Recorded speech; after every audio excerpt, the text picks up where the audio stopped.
이 노인네가 노망이 났나? 새벽 골목길, 명품을 두른 불량배들에게 밀쳐진 노인이 신음하고 있었습니다. 도움을 청할 곳도 숨을 곳도 없었죠. 그때 막 야간 근무를 마치고 집으로 향하던 순경 지현이 노인의 앞을 막아섰어요. 그만하시죠. 그때까지만 해도 지현은 꿈에도 몰랐죠. 자신이 구하러 뛰어든 이 노인이 어떤 사람인지, 그리고 이 만남이 자신의 인생을 송두리째 뒤집어 놓을 거라는 사실을요. 사연 시작 전 구독과 좋아요, 그리고 댓글로 인생 이야기와 함께 해주세요. 이 영상을 찾아주신 분들께 행운이 가득 깃들기를 바라겠습니다. 새벽 5시 반, 한겨울의 서울은 아직 칠흑 같은 어둠 속에 잠겨 있었습니다. 낮에는 그래도 사람 냄새가 나던 골목길이 이 새벽만 되면 가로등 불빛마저 힘을 잃고 흐릿하게 깜빡이는 스산한 거리로 바뀌곤 했죠. 칼바람이 볼을 내는 그 새벽 공기 속으로 한 젊은 여자가 하얀 입김을 내뱉으며 터벅터벅 걸어오고 있었습니다. 지구대 순경 한지현, 28살 지현의 퇴근길은 언제나 젖은 솜을 머리끝부터 뒤집어 쓴 것처럼 무거웠습니다. 오늘도 밤새 취객들의 거친 고성에 시달렸고 끝도 없는 신고에 진을 다 빼고서야 겨우 근무복을 벗을 수 있었죠. 12시간 넘게 서서 버틴 다리는 납덩이처럼 무거웠고 어깨는 누군가 돌멩이를 올려놓은 것만 같았어요. 편의점에서 1,000원 할인 스티커가 붙은 도시락 하나를 건져 나온 게 오늘 지현이 자신에게 허락한 유일한 사치였습니다. 비닐봉지 속에서 힘없이 덜렁거리는 도시락은 이미 차갑게 식어 있었고 그 온기 없는 무게가 묘하게 지현의 하루와 닮아 있었어요. 얼어붙은 보도블록 위를 한 발 한 발 내디딜 때마다 발끝에서 올라오는 냉기가 종아리를 타고 허리까지 스며들었습니다. 겨울 외투 지퍼를 턱까지 올려도 새벽바람은 틈이란 틈은 다 찾아내 파고들었죠. 코끝이 빨갛게 얼어붙은 채 걸음을 옮기던 그때 가방 안쪽에서 짧은 진동이 울렸습니다. 손을 꺼낼 기력도 빠듯했지만 혹시나 하는 마음에 가방 속을 더듬어 휴대폰을 꺼냈어요. 화면에 뜬 이름은 남동생 지후였습니다. 지후는 어릴 때부터 선천적으로 심장이 약했던 아이였어요. 걸핏하면 응급실에 실려가고 계절이 바뀔 때마다 상태가 위태로워지곤 했죠. 지현이 이를 악물고 경찰이 된 것도 쉼없이 야간 근무를 자처하며 수당을 긁어 모은 것도 전부 이 동생의 병원비와 약값 때문이었습니다. 지현에게 지후는 세상에서 가장 소중한 사람이자 동시에 가장 무거운 책임이었어요. 문자 메시지 창을 열자 짧은 글이 눈에 들어왔습니다. 누나, 미안해. 내가 안 아팠으면 누나한테 짐이 아니라 힘이 됐을 텐데. 오늘도 고생 많았지? 조심히 들어와 지현의 걸음이 딱 멈췄습니다. 지후는 늘 그랬어요. 자기 때문에 누나가 청춘을 통째로 갈아 넣으며 산다는 걸 알고 있었고 누나가 잠도 제대로 못 자면서 밤새 일한다는 사실에 늘 가슴 아파했죠. 그래서 지후의 문자에는 항상 미안하다는 말이 먼저 나왔습니다. 고맙다는 말 대신 미안하다는 말을 달고 사는 24살짜리 동생. 그 미안함이 꾹꾹 눌러 담긴 짧은 문자 한 통이 비닐봉지 속 식어버린 도시락보다도 더 묵직하게 지현의 가슴을 짓눌렀습니다. 당장이라도 답장을 쓰고 싶었어요. 아니야, 넌 내 힘이야. 내가 있으니까 내가 버틸 수 있는 거야? 그 한마디를 보내고 싶었지만 지현의 손가락은 화면 위에서 멈춘 채 움직이지 못했습니다. 다정한 말 한마디를 건넬 여력조차 남지 않을 만큼 지현은 이미 바닥까지 소진되어 있었던 거예요. 지현은 짧은 한숨을 흘리며 휴대폰을 외투 주머니 깊숙이 밀어 넣었습니다. 그런데 바로 그때였습니다. 집으로 향하는 지름길인 후미진 골목길에 막 들어서는 순간 평소라면 인적 하나 없이 조용했을 그곳에서 날선 고함이 새벽의 정적을 찢어버렸어요. 이 할아버지가 노망이 났나? 이거 한정판이야. 당신 목숨값보다 비싼 신발이라고. 지현의 온몸이 반사적으로 굳었습니다.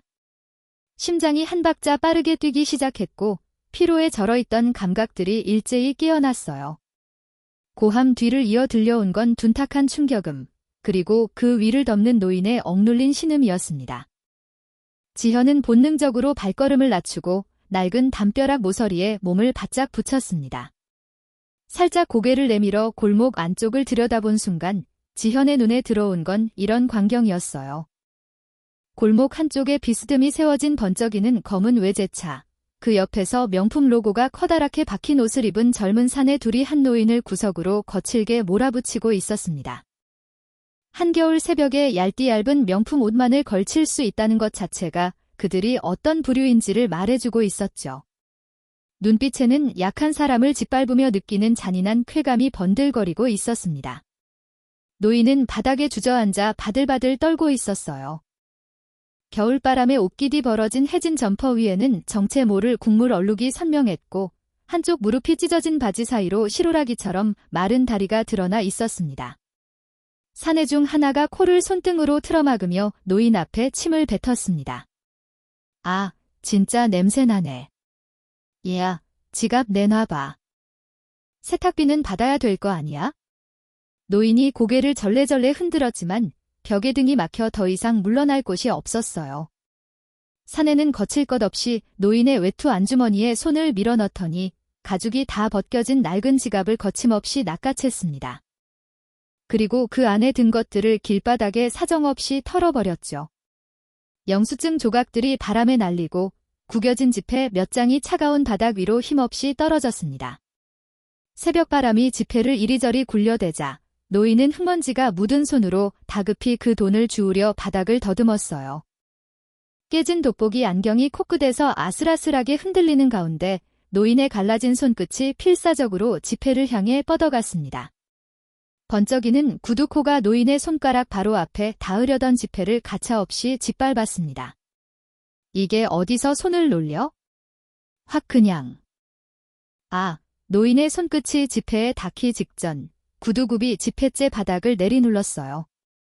미처 손을 빼지 못한 노인의 손가락 끝이 구두와 바닥 사이에 스쳤고 노인의 입에서 고통스러운 신음이 터져나왔습니다. 평생을 성실하게 살아온 세월이 고스란히 새겨진 마디 굵은 그 손이 자기 돈을 줍겠다고 뻗었다는 이유만으로 짓밟힌 거예요. 사내는 구두 밑에 지폐를 비벼 으깨듯 발을 돌리며 비열하게 웃었고 다른 사내는 팔짱을 낀 채 구경이나 하듯 바라보고 있었습니다. 노인의 눈가에 고인 눈물이 얼어붙은 볼을 타고 흘러내렸습니다. 하지만 이 새벽, 이 골목을 지나는 사람은 아무도 없었어요. 도움을 청할 곳도 몸을 숨길 곳도 없는 한겨울 새벽의 막다른 골목. 노인에게 이 순간은 세상에서 완전히 버림받은 것과 다를 바 없었을 겁니다. 지현은 담벼락 뒤에서 그 광경을 지켜보며 주먹을 꽉 쥐었습니다. 못 본 척 지나치면 그만인 남의 일이었어요. 이 골목만 빠져나가면 지현의 집까지는 5분 거리. 고개를 돌리고 발걸음을 빨리 하면 아무 일 없던 것처럼 새벽은 지나갈 터였죠. 하지만 노인의 모습이 지현의 눈앞에서 떠나지 않았습니다. 그 순간 지현의 머릿속에서 피로보다 더 강렬한 무언가가 꿈틀거리기 시작했습니다. 지현은 들고 있던 비닐봉지를 바닥에 조용히 내려놓았습니다. 식어버린 도시락이 바닥에 닿는 작은 소리가 났지만 지현의 귀에는 이미 아무것도 들리지 않았어요. 가방끈을 고쳐 매고 외투 지퍼를 턱까지 올린 지현의 두 눈이 칠흑 같던 어둠 속에서 서늘하게 빛나기 시작했습니다. 그만하시죠. 좁은 골목 안에 지현의 목소리가 낮게 깔렸습니다. 크게 소리를 지른 것도 아니었어요. 오히려 너무 차분해서 섬뜩할 정도로 가라앉은 목소리였죠. 하지만 그 한마디는 새벽의 정적을 칼로 가르듯 또렷하게 골목 벽을 타고 퍼져나갔습니다. 지폐를 짓밟고 있던 구두가 멈칫하며 떨어졌습니다. 사내 둘은 동시에 고개를 돌려 소리가 난 쪽을 바라봤어요. 담벼락 모서리를 돌아 어둠 속에서 걸어 나오는 건 두 지퍼를 턱까지 올린 채 두 눈을 서늘하게 빛내는 젊은 여자 하나였습니다. 사내들의 눈이 지현을 위아래로 훑었습니다. 마르고 피로가 잔뜩 내려앉은 얼굴, 손에는 아무런 무기도 없었죠. 혼자라는 걸 확인하는 데는 1초도 걸리지 않았어요. 명품 옷을 입은 사내 하나가 코웃음을 치며 지현 쪽으로 성큼 다가왔습니다. 지현을 깔아내려보며 입꼬리를 비틀어 올렸죠. 뭐야, 넌. 어디서 정의의 사도 놀이야? 좋은 말로 할 때 못 본 척 지나가 사내가 한 걸음 더 다가서자 얼굴이 코앞까지 들이밀어진 거리였어요. 보통 사람이라면 공포의 뒷걸음질을 쳤을 겁니다. 여자 혼자 한겨울 새벽, 인적 없는 골목에서 덩치 큰 남자들과 마주하고 있으니까요. 하지만 지현의 발은 한치도 뒤로 물러나지 않았습니다. 지현은 사내의 얼굴을 똑바로 올려다보며 오른손을 천천히 외투 주머니 속으로 집어넣었어요. 그리고 아주 익숙한 동작으로 휴대폰을 꺼내더니 엄지손가락 하나로 카메라를 켰습니다. 렌즈가 빛을 받아 반짝이는 순간 지현의 손은 흔들림 하나 없이 사내들의 얼굴을 정면으로 조준했어요. 그 상태에서 팔을 천천히 옮겨 골목 입구에 세워둔 외제차의 번호판까지 한 프레임에 정확히 담아냈습니다. 지금 이 상황 전부 녹화되고 있습니다. 지현의 목소리에는 떨림이라곤 한 조각도 섞여 있지 않았어요. 마치 지구대에서 매일 밤 취객들을 상대하며 단련된 현장의 감각이 온몸에 새겨져 있는 것처럼 단어 하나하나가 또박또박 단단하게 내뱉어졌습니다. 어르신 지갑 뺏으신 거랑 어르신 돈짝 밟으신 거 다 찍혔거든요. 그 한마디에 사내들의 표정이 처음으로 흔들렸습니다. 아까까지 기세등등하게 노인을 우습게 여기던 그 뻔뻔한 얼굴에 예상 못한 변수를 만난 당혹감이 스쳐 지나간 거예요. 두 사내는 본능적으로 서로의 눈치를 살폈습니다. 그 찰나의 동요를 지현은 놓치지 않았어요. 하지만 허세라는 건 쉽게 꺾이지 않는 법이죠. 사내 중 덩치가 더 큰 쪽이 이를 악물며 지현을 향해 팔을 거칠게 휘둘렀습니다. 이게 미쳤나? 그 휴대폰 안 치워. 보통이라면 본능적으로 몸을 움츠렸을 상황이었어요. 하지만 지현은 오히려 한 걸음 더 앞으로 나갔습니다. 사내가 휘두른 팔이 허공을 가르고 지나간 바로 그 자리로 지현이 제 발로 들어선 거예요. 사내의 코앞까지 다가선 지현의 눈빛은 조금 전보다 더 차갑게 가라앉아 있었습니다. 지금 바로 112 신고 버튼 누르겠습니다. 지현의 입에서 나온 그 한 문장이 새벽 공기를 얼어붙게 만들었어요. 경찰이면 단순비 아닙니다. 두 분이서 어르신 지갑을 빼앗고 돈까지 밟아 뭉개셨으니 특수강도의 공동협박까지 붙을 수 있어요. 감당하시겠어요? 특수강도. 그 단어가 지현의 입에서 튀어나오는 순간 사내들의 눈동자가 사정없이 흔들리기 시작했습니다.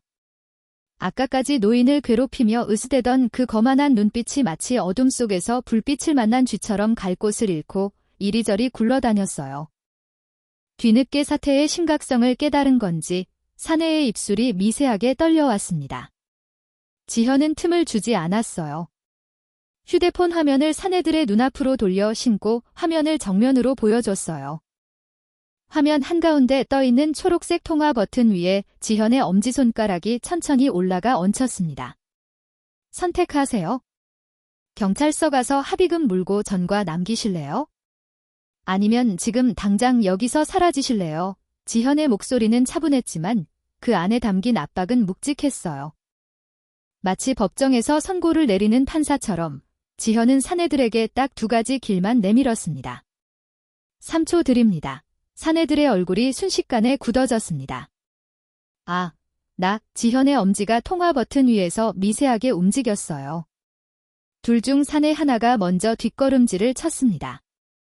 아까까지 노인의 돈을 짓밟던 그 거만한 구두가 이제는 허둥지둥 뒤로 물러나고 있었어요. 나머지 하나도 동료의 뒤를 따라 슬슬 몸을 돌렸습니다. 재수 없어. 진짜야, 가자. 끝까지 허세를 부리며 욕설을 내뱉었지만 그 목소리에는 이미 기세라곤 남아있지 않았어요. 그런데 물러나면서도 비열한 만큼은 끝까지 버리지 못했습니다. 사내 하나가 바닥에 흩어져 있던 노인의 지폐 몇 장을 후다닥 집어들며 주머니에 쑤셔 넣었어요. 세탁비 명목으로 빼앗은 돈을 끝내 가져가겠다는 거였죠. 지현이 한 발 더 나서려는 순간 사내들은 이미 도망치듯 외제차에 올라탔고 요란한 엔진 소리를 내며 골목을 빠져나갔습니다. 외제차의 빨간 후미등이 시야에서 완전히 사라진 뒤에야 지현은 참아왔던 긴 숨을 내뱉었습니다. 후. 하얀 입김이 겨울 공기 속에 길게 피어올랐어요. 팽팽하게 당겨져 있던 온몸의 긴장이 한꺼번에 풀리자 그제야 손끝이 미세하게 떨리기 시작했습니다. 사실 무섭지 않았다면 거짓말이었어요. 심장은 아직도 가슴팍 안에서 세차게 뛰고 있었고 휴대폰을 쥔 손바닥에는 차가운 땀이 촉촉하게 배어 있었죠. 하지만 지현은 떨리는 손을 주머니 안에 감추며 서둘러 시선을 돌렸습니다.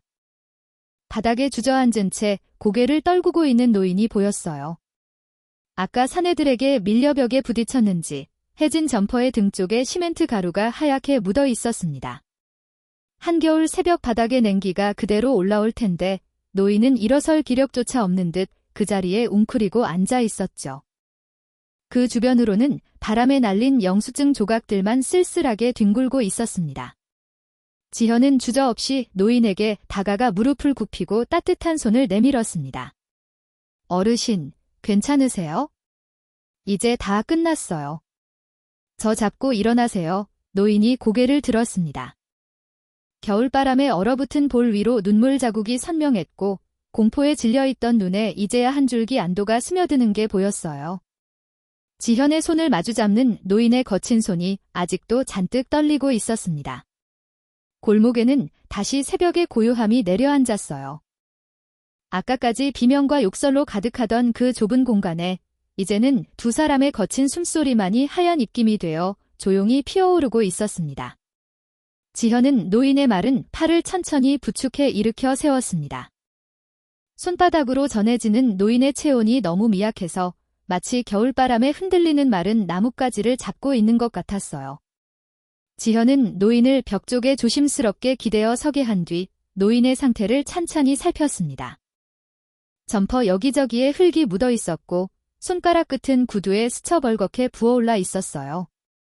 다행히 뼈가 부러질 정도는 아닌 것 같았지만 이 한겨울 새벽에 이 정도 봉변을 당한 것만으로도 충분히 심각한 일이었습니다. 지현은 조심스럽게 입을 열었어요. 어르신, 아까 그 사람들이 한 짓, 제 휴대폰에 다 녹화돼 있어요. 얼굴이랑 차 번호판까지 전부 찍혔거든요. 증거는 충분하니까 지금이라도 경찰서에 가서 신고하시겠어요? 제가 같이 가 드릴게요. 지현의 말에 노인은 잠시 고개를 숙인 채 아무 말 없이 가만히 서 있었습니다. 이윽고 노인이 천천히 고개를 가로저었어요. 아니요. 괜찮네. 나는 됐어? 노인의 목소리는 담담했지만 그 짧은 한마디 안에는 세상살이에 지칠 대로 지친 사람만이 가질 수 있는 깊은 체념이 묻어 있었습니다. 경찰서에 가봐야 이 늦은 새벽에 얼마나 오래 붙잡혀 있을지 모르고 조사를 받고 조서를 쓰고 하는 그 복잡한 과정을 버틸 기력이 남아있지 않다는 걸 노인의 축 처진 어깨가 말해주고 있었어요. 어쩌면 신고를 해봐야 달라질 게 없다는 걸 오랜 세월 살아오며 몸으로 배운 건지도 모릅니다. 지현은 더 이상 권유하지 못했습니다. 마음 같아서는 당장 같이 가서라도 신고를 해드리고 싶었지만 피해자인 어르신 본인이 원하지 않는 걸 억지로 밀어붙일 수는 없었어요. 지현은 속으로 아까 찍어둔 영상을 꼭 보관해 둬야겠다고 다짐하며 일단 발치에 흩어진 물건들부터 챙기기로 했습니다. 바닥 여기저기에 노인의 소지품들이 볼품없이 널브러져 있었어요. 지현은 차가운 시멘트 바닥에 다시 무릎을 꿇고 손으로 하나하나 더듬어 주었습니다. 제일 먼저 잡힌 건 한쪽 다리가 휘어진 낡은 돋보기 안경이었어요. 사내들에게 밀릴 때 떨어진 건지 렌즈 한쪽에 가느다란 금이가 있었죠. 조금 떨어진 곳에는 빛이 발해서 원래 색을 알 수 없는 손수건이 구겨진 채 바닥에 붙어 있었고 그 옆으로 가죽이 다 벗겨져 안감이 드러난 해진 지갑이 뒹굴고 있었습니다. 지현은 물건들의 흙을 하나하나 털어냈어요. 돋보기 안경 렌즈를 자기 외투 소매로 닫고 손수건은 가지런히 접어 놓았습니다. 그리고 마지막으로 지갑을 집어들었죠. 지갑의 흙을 털어내다가 지현의 손이 멈췄습니다. 반쯤 벌어진 지갑 안쪽이 눈에 들어온 거예요. 역시나 그 안은 텅 비어 있었습니다. 단 한 장의 지폐도 남지 않은 빈 지갑. 아까 그 비열한 사내들이 도망치면서까지 바닥에 돈을 싹 쓸어간 거였죠. 세탁비라는 핑계로 빼앗은 노인의 전 재산을 끝내 들고 간 겁니다. 텅 빈 지갑의 허전한 속살이 조금 전 벌어진 횡포를 말없이 증명하고 있었어요. 지현은 표정을 애써 추스르며 지갑의 먼지를 깨끗이 털어 노인에게 건넸습니다. 어르신, 여기요. 그런데 지갑을 드니 지현은 더 이상 말을 잇지 못했습니다. 노인은 흙투성이가 된 손으로 지갑을 받아들었어요. 텅 빈 안쪽을 들여다보는 노인의 표정이 잠깐 일그러졌지만 노인은 그 안타까움을 꼭 삼키듯 깊은 한숨만 한 번 내쉬고는 나지막이 말했습니다. 고맙네, 아가씨. 정말 고마워. 내가 눈이 어두워 이런 꼴을 보였구먼. 짧은 한마디였지만 그 안에는 수치심과 고마움과 미안함이 뒤섞여 있었어요. 지갑을 가슴 쪽으로 끌어안듯 품에 넣는 노인의 손이 가늘게 떨리는 걸 보며 지현은 한 가지를 직감했습니다. 이 어르신은 지금 집에 돌아갈 교통비조차 없다는 거요? 이 한겨울 새벽에 몸도 성한 곳이 없는 어르신이 맨몸으로 집까지 걸어가야 한다는 뜻이었습니다. 지현의 오른손이 무의식처럼 자기 바지 주머니 쪽으로 향했어요. 손끝에 닿는 건 꼬깃꼬깃하게 접힌 종이의 감촉이었습니다. 10,000원짜리 지폐 2장. 어제 아침 출근 전에 따로 빼놓은 돈이었어요. 동생 지후가 먹는 심장 영양제가 이번 주 안에 바닥날 예정이라 한숨 자고 일어나 약국에 들러 한 통 사려고 챙겨둔 거였죠. 그 20,000원이 손끝에 닿는 순간 지현의 머릿속은 가혹한 숫자들로 빼곡하게 채워졌습니다. 이 20,000원이면 지후 영양제 한 통을 살 수 있었어요. 아니면 열흘째 밀려있는 통신비에 보탤 수도 있었고 다음 주 지후 정기검진 때 교통비로 쓸 수도 있었죠. 지현에게 이 돈은 그냥 종이장 2장이 아니었습니다. 빠듯한 살림의 빈틈을 겨우겨우 메워줄 생존의 파편이었어요. 이 돈을 쓰면 이번 달 영양제는 포기해야 했고 솔직히 말하면 이번 주 지현 자신의 밥값마저 아슬아슬해지는 거였습니다. 주머니 속에서 지폐를 만지작거리는 지현의 손가락이 잠깐 멈췄어요. 동생의 얼굴이 스쳐 지나갔습니다. 누나, 미안해. 매번 그 말을 입에 달고 사는 지후의 힘없는 미소가 눈앞에 어른거렸죠. 밀린 고지서의 빨간 숫자들도 텅 빈 통장 잔고도 머릿속을 빠르게 스쳐갔습니다. 하지만 바로 그때 옆에 서 있는 노인의 모습이 지현의 시야로 들어왔어요. 깡마른 어깨가 겨울바람에 잔뜩 움츠러들어 있었습니다. 해진 점퍼 틈새로 매서운 바람이 파고드는지 노인의 몸 전체가 쉬지 않고 떨리고 있었어요. 이 한겨울 새벽에 돈도 없이 이 어르신은 대체 어떻게 집까지 돌아간단 말인가요? 그 모습을 본 순간 지현의 머릿속에서 돌아가던 계산기가 딱 멈췄습니다. 동생의 얼굴도 고지서의 숫자들도 잠깐 가슴속 깊은 곳에 묻어두기로 한 거예요. 지현은 주머니에서 꼬깃꼬깃한 10,000원짜리 2장을 꺼냈습니다. 그리고 노인의 거칠고 마른 손바닥 위에 그 지폐를 조용히 올려놓은 뒤 자기 두 손으로 그 위를 꼭 감싸 덮었어요.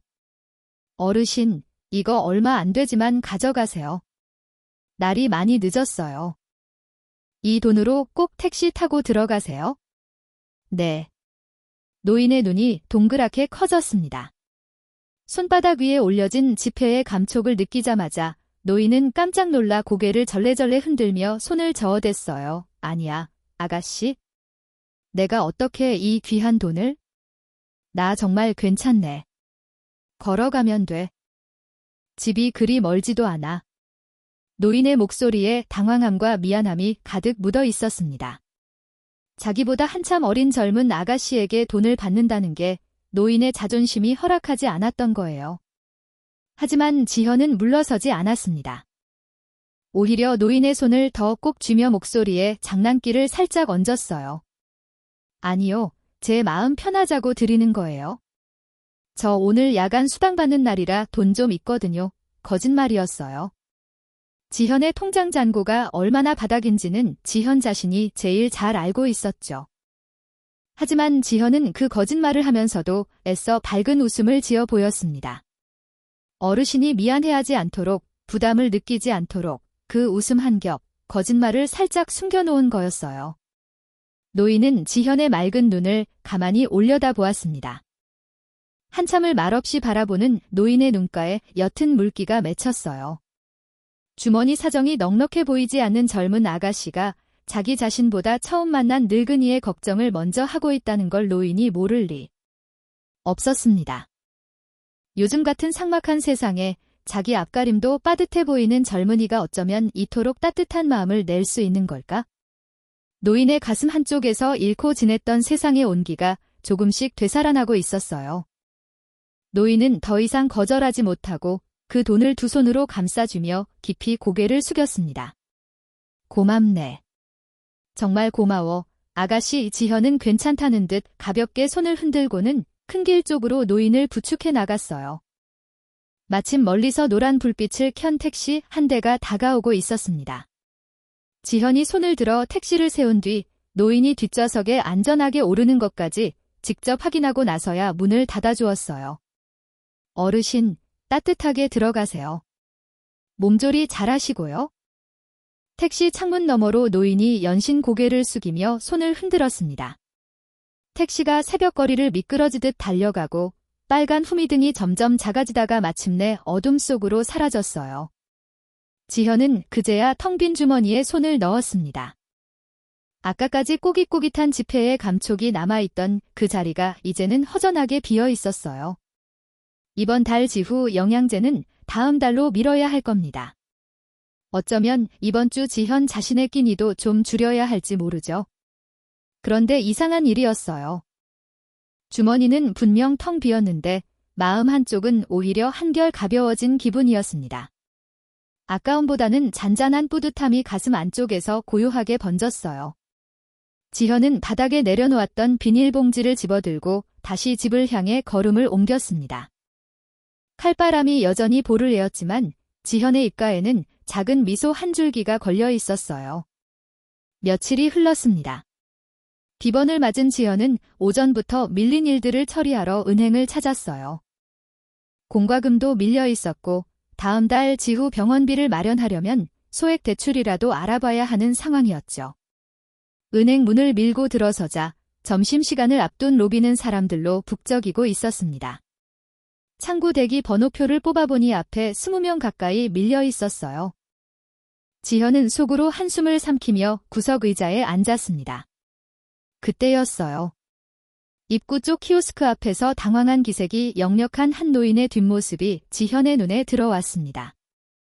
화면에 뜬 복잡한 메뉴와 작은 글씨에 주눅이 든 건지 연신 주머니에서 돋보기 안경을 꺼내 썼다 벗었다 하며 버튼 하나를 누르지 못하고 우두커니 서 있었어요. 화면은 시간 초과로 처음으로 돌아가기를 반복했고 노인의 손은 갈수록 가늘게 떨려왔습니다. 문제는 노인 뒤에 줄을 서 있는 사람들이었어요. 1명, 2명 기다리는 사람이 늘어나자 짜증 섞인 한숨이 여기저기서 새어나왔습니다. 누군가가 일부러 기침을 크게 했고 뒤쪽에서는 빨리빨리 좀 하시지라는 중얼거림까지 들렸죠. 그 소리가 노인의 귀에도 들렸는지 노인의 어깨가 한층 더 움츠러들었습니다. 화면을 누르는 손가락이 점점 더 떨리고 얼굴에는 식은땀까지 맺히기 시작했어요. 지현은 자기도 모르게 의자에서 일어나 키오스크 쪽으로 걸어가고 있었습니다. 어르신, 제가 도와드릴까요? 부드러운 목소리에 노인이 고개를 들었어요. 두 사람의 시선이 허공에서 마주치는 순간 지현의 눈이 커졌습니다. 어르신? 낡은 점퍼 대신 깨끗한 겨울 외투를 입고 있었지만 돋보기 안경 너머로 보이는 그 눈빛은 분명했어요. 며칠 전 한겨울 새벽 골목에서 깡패들에게 당하고 있던 바로 그 어르신이었습니다. 지현의 반가운 외침에 노인도 눈을 크게 떴어요. 아니, 자네는 그날 그 아가씨 아닌가? 며칠 전 어두운 골목에서 자신을 구해주고 택시비까지 쥐어주었던 생명의 은인을 이런 곳에서 다시 만날 줄이야. 노인의 안색이 순식간에 밝아졌습니다. 아까까지 주눅들어 움츠러들었던 어깨가 펴지고 눈가에 주름이 잡히며 환한 웃음이 번졌어요. 마치 잃어버린 가족을 다시 만난 것처럼 반가워하는 노인의 표정에 지현도 덩달아 웃음이 나왔습니다. 어르신, 그때 그 뒤로 괜찮으셨어요? 손은 좀 나으셨고요? 허허, 다 나았네? 다 나았어. 그때 아가씨 덕분에 무사히 집에 들어갔지? 정말 고마웠어. 노인의 목소리에 진심 어린 감사가 묻어났지만 지현은 먼저 당장 노인이 곤란해하고 있는 문제부터 해결해 드리기로 했어요. 키오스크 화면을 살펴보니 번호표 뽑는 메뉴에서부터 어떤 업무를 선택해야 하는지 몰라 막혀 있는 상태였습니다. 지현은 능숙한 솜씨로 화면을 조작하며 노인의 눈높이에 맞춰 차근차근 설명하기 시작했어요. 어르신, 여기 이 버튼을 누르시면 되고요. 그 다음에 비밀번호 넣는 창이 뜰 텐데 그건 제가 안 볼 테니까 천천히 입력하세요. 지현은 서두르지 않았습니다. 뒤에서 들려오는 독촉의 시선과 짜증 섞인 한숨은 지현이 온몸으로 막아선 셈이었어요. 노인이 버튼을 누를 때마다 옆에서 맞아요. 잘하고 계세요. 라며 다독여졌고 화면이 바뀔 때마다 다음 단계를 미리 알려줬죠. 마치 학교 선생님이 학생을 가르치듯 지현의 목소리는 끝까지 부드럽고 참을성 있었습니다. 업무를 무사히 마친 노인은 안도의 숨을 내쉬며 연신 지현의 손을 잡았어요. 정말 고맙네. 내가 이 기계만 보면 눈앞이 캄캄해서 자식들한테도 자꾸 매번 부탁을 못하겠고 혼자 해보려니 쩔쩔매게 되는 거라. 노인의 목소리에 쓸쓸함이 살짝 묻어났지만 이내 노인은 표정을 밝히며 지현의 두 손을 꼭 잡았습니다. 오늘은 정말 밥이라도 함께 대접하고 싶네. 제발 거절하지 말아주게. 그날도 택시비만 받고 이름도 안 알려주고 가버려서 내가 얼마나 마음에 걸렸는지 몰라. 노인의 눈에 간절함이 가득했어요. 지현은 잠깐 망설였습니다. 사실 은행 볼 일이 아직 남아있었고 식사 대접을 받을 만큼 대단한 일을 한 것도 아니라고 생각했거든요. 하지만 노인의 그 간절한 눈빛을 차마 외면할 수가 없었어요. 그럼 정말 간단한 것만요. 지현이 수락하자 노인의 얼굴이 환하게 피어났습니다. 노인은 은행 근처에 있는 깔끔한 한식당을 가리키며 그쪽으로 발걸음을 옮기려 했어요. 하지만 지현은 노인의 낡은 구두와 소박한 차림새를 다시 한번 살폈습니다. 그날 새벽 골목에서 봤던 텅 빈 지갑이 떠올랐어요. 괜히 비싼 데 가자고 하시면 어르신 주머니 사정만 더 힘들어지겠지? 지현은 장난기 어린 웃음을 지으며 은행 앞 길가에 보이는 빨간 포장마차를 손가락으로 가리켰어요. 어르신, 저 사실 아침부터 매콤한 떡볶이가 너무 먹고 싶었거든요. 저기서 같이 드셔주실래요? 제가 제일 좋아하는 집이에요. 지현의 말에 노인은 잠깐 어리둥절한 표정을 지었지만 이내 지현의 속마음을 읽은 듯 조용히 미소를 지었습니다. 근사한 식당 대신 길거리 포장마차를 골라준 이 젊은이의 배려가 노인의 가슴을 또 한 번 따뜻하게 적셨던 거예요. 김이 모락모락 피어오르는 포장마차 안, 빨간 플라스틱 의자에 나란히 마주 앉은 두 사람의 모습은 어찌 보면 참 어울리지 않는 조합이었습니다. 해진 외투의 노인과 피로가 짙게 내려앉은 젊은 여자가 떡볶이 접시 하나를 사이에 놓고 마주 앉아 있으니까요. 하지만 두 사람 사이에 흐르는 공기만큼은 포장마차 안 어느 테이블보다 따뜻했어요. 지현은 젓가락으로 떡볶이를 어르신의 앞접시에 넉넉히 덜어드렸습니다. 노인은 지현이 골라준 떡볶이 한 점을 입에 넣으며 흐뭇한 미소를 지었어요. 매콤달콤한 떡볶이의 온기가 입안 가득 번지자 며칠 전 새벽 골목의 차가운 기억이 조금씩 녹아내리는 것 같았습니다. 노인은 천천히 젓가락을 내려놓으며 지현을 바라보았어요. 자신을 위해 일부러 저렴한 길거리 음식을 골라준 이 젊은이의 속 깊은 마음씨를 노인이 모를 리 없었습니다. 골목에서 보여준 용기만으로도 대단한데 택시비를 쥐어주던 그 따뜻한 손길, 그리고 오늘 키오스크 앞에서 보여준 끝없는 인내심까지. 사람의 마음을 이토록 따뜻하게 쓰는 젊은이가 세상에 있다니 노인의 눈가에 잔잔한 물결이 일었어요.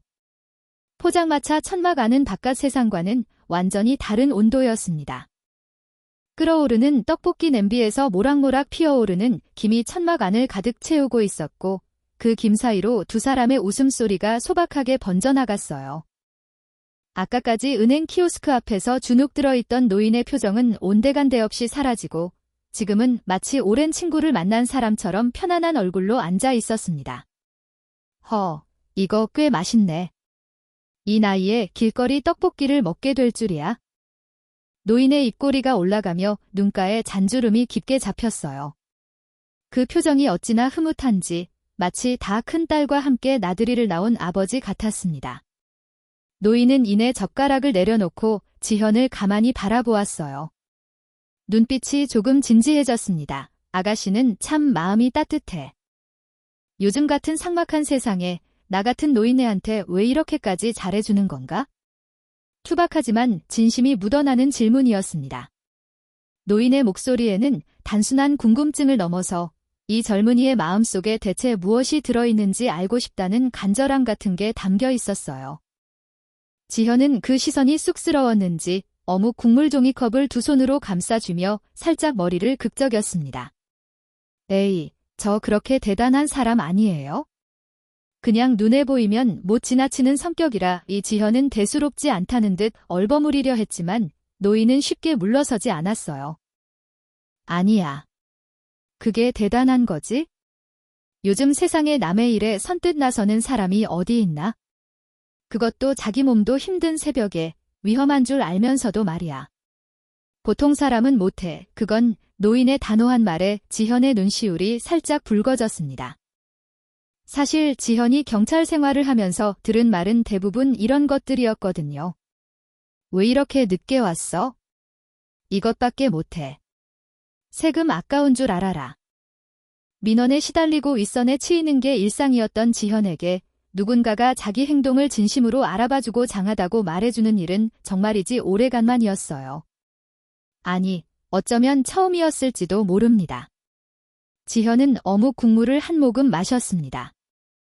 따뜻한 국물이 목을 타고 내려가면서 마음속 어딘가에 단단히 잠가두었던 문이 살짝 열리는 기분이 들었어요. 지현은 종이컵을 내려놓고 나지막한 목소리로 입을 열었습니다. 사실 저 경찰이에요. 지금은 사복을 입고 있지만요. 노인의 눈이 커졌습니다. 젓가락을 집으려던 손이 공중에서 멈췄어요. 경찰. 자네가. 네, 지구대 순경이에요. 아직 햇병아리예요. 지현이 쑥스럽게 웃자 노인은 한참 동안 지현의 얼굴을 물끄러미 바라보더니 감탄 섞인 탄성을 내뱉었습니다.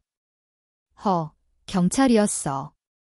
어쩐지 그날 새벽에 그 불량배 둘 앞에서도 눈 하나 깜짝 안 하더라니. 장하구먼, 정말 장해. 노인의 진심 어린 칭찬에 지현은 고개를 숙이며 손가락으로 종이컵 가장자리를 만지작거렸어요.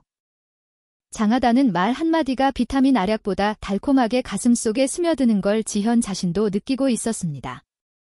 잠시 침묵이 흘렀어요. 떡볶이 냄비에서 보글보글 끓는 소리가 포장마차 안을 채웠습니다. 지현은 무의식적으로 외투 주머니 안쪽을 만지작거렸어요.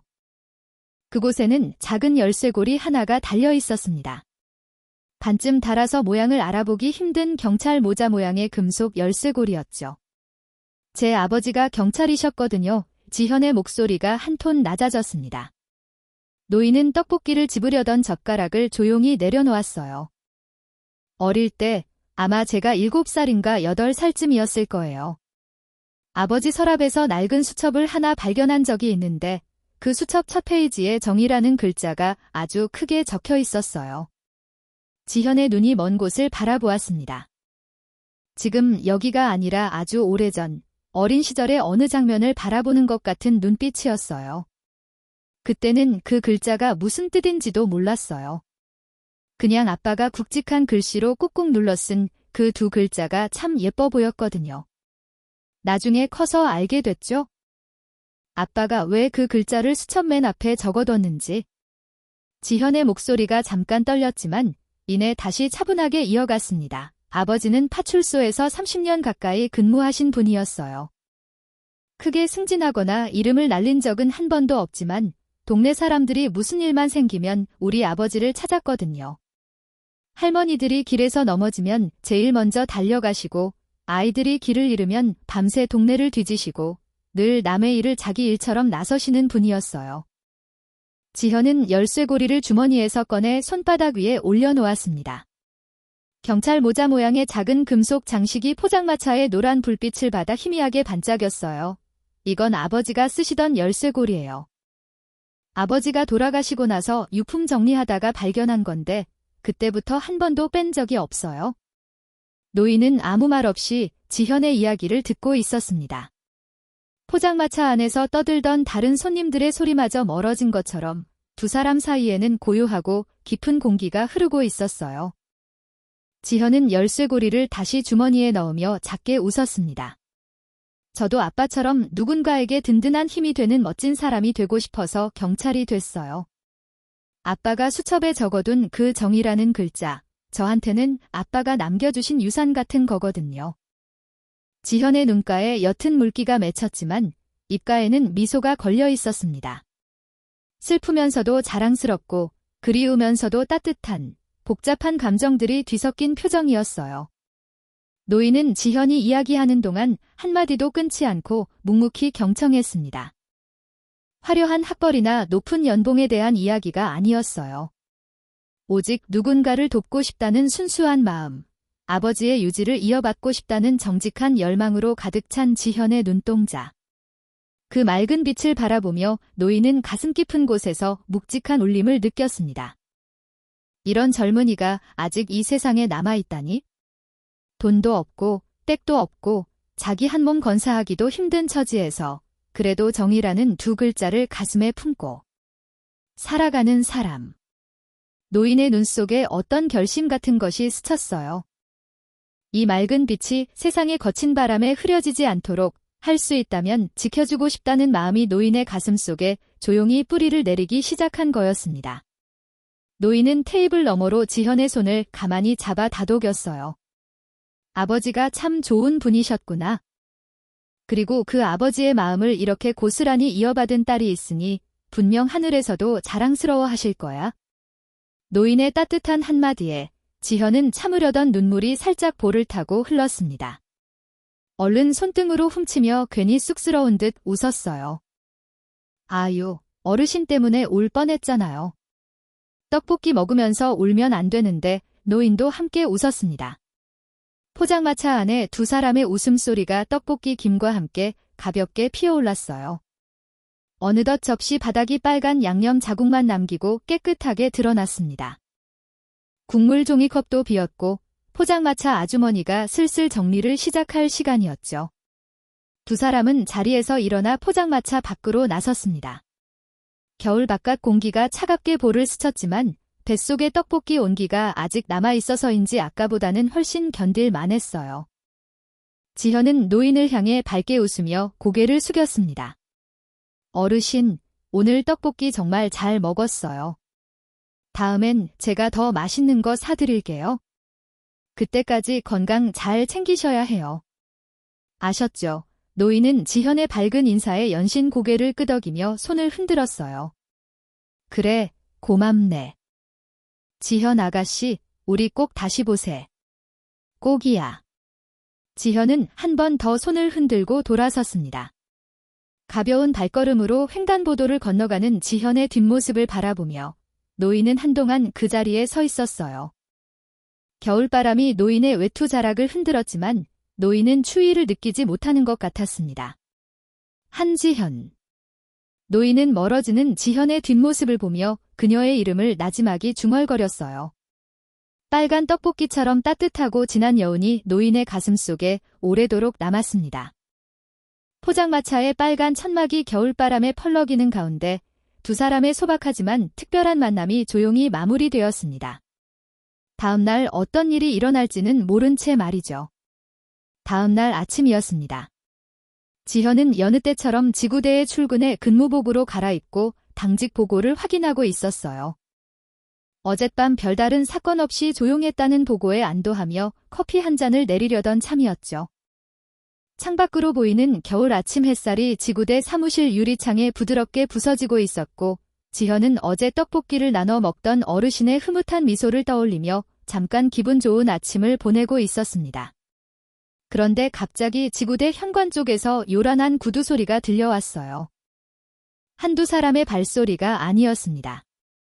빠르고 거칠고 성난 발걸음이 복도를 울렸고 그 뒤를 따르는 날카로운 여자의 목소리가 건물 전체를 뒤흔들었습니다. 그 여경 어디 있어? 내 아들 팔을 이 지경으로 만든 그 여자, 당장 나오라고 해. 지현은 반사적으로 고개를 돌렸어요. 지구대 로비가 한순간에 아수라장이 되고 있었습니다. 화려한 명품 가방을 든 중년 여성이 접수대 앞에서 소리를 지르고 있었고 그 옆에는 며칠 전 골목에서 마주쳤던 그 사내 둘이 서 있었어요. 그날 새벽 노인을 괴롭히던 그 명품 입은 깡패들이었습니다. 한 놈은 팔에 깁스를 하고 있었는데 지현은 그 깁스가 대체 언제 생긴 건지 알 수가 없었어요. 골목에서 대치할 때 그런 부상을 입힌 적이 없었거든요.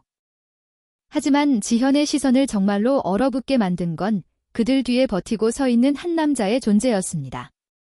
값비싼 캐시미어 코트, 은퇴 안경, 거만하게 지켜선 턱 이 지역에서 건설업부터 유흥업까지 모든 이권에 손을 대고 있다는 소문이 자자한 지역 유지. 그러니까 그 깡패들의 아버지였어요.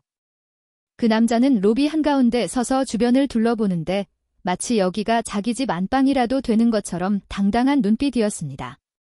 소란을 듣고 안쪽에서 허겁지겁 달려나온 사람은 지구대장이었어요. 무슨 일인가 싶어 급한 걸음으로 나왔던 지구대장은 로비에 서 있는 남자의 얼굴을 확인하는 순간 걸음이 뚝 멈췄습니다.